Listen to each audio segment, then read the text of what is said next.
Tax collectors and other notorious sinners often came to listen to Jesus teach. This made the Pharisees and teachers of religious law complain that he was associating with such sinful people, even eating with them. So Jesus told them this story. If a man has 100 sheep and one of them gets lost, what will he do? Won't he leave the 99 others in the wilderness and go to search for the one that is lost until he finds it? And when he has found it, he will joyfully carry it home on his shoulders. When he arrives, he will call together his friends and neighbors, saying, "Rejoice with me, because I have found my lost sheep." In the same way, there's more joy in heaven over one lost sinner who repents and returns to God than over 99 others who are righteous and haven't strayed away.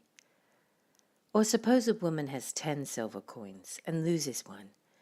Won't she light a lamp and sweep the entire house and search carefully until she finds it?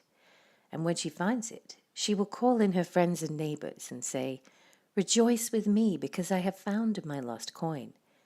In the same way, there is joy in the presence of God's angels when even one sinner repents. To illustrate the point further, Jesus told them this story. A man had 2 sons.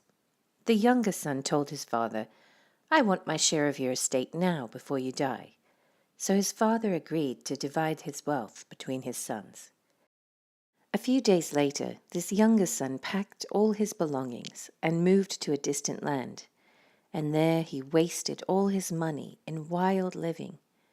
About the time his money ran out, a great famine swept over the land, and he began to starve. He persuaded a local farmer to hire him, and the man sent him into his fields to feed the pigs. The young man became so hungry that even the pods he was feeding the pigs looked good to him, but no one gave him anything. When he finally came to his senses, he said to himself, "At home, even the hired servants have food enough to spare, and here I am dying of hunger. I will go home to my father and say, 'Father, I have sinned against both heaven and you, and I am no longer worthy of being called your son. Please take me on as a hired servant.'" So he returned home to his father, and while he was still a long way off, his father saw him coming. Filled with love and compassion, he ran to his son, embraced him, and kissed him. His son said to him, "Father, I have sinned against both heaven and you, and I am no longer worthy of being called your son." But his father said to the servants, "Quick, bring the finest robe in the house and put it on him. Get a ring for his finger and sandals for his feet, and kill the calf we have been fattening. We must celebrate with a feast, for this son of mine was dead and has now returned to life. He was lost, but now he's found." So the party began. Meanwhile, the older son was in the fields working. When he returned home, he heard music and dancing in the house, and he asked one of the servants what was going on. "Your brother is back," he was told, "and your father has killed the fattened calf. We are celebrating because of his safe return." The older brother was angry and wouldn't go in.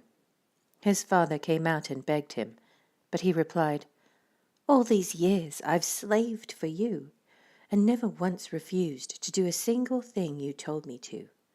And in all that time, you never gave me even one young goat for a feast with my friends. Yet when this son of yours comes back, after squandering your money on prostitutes, you celebrate by killing the fattened calf." His father said to him, "Look, dear son, you have always stayed by me, and everything I have is yours. We had to celebrate this happy day, for your brother was dead and has come back to life. He was lost, but now he's found."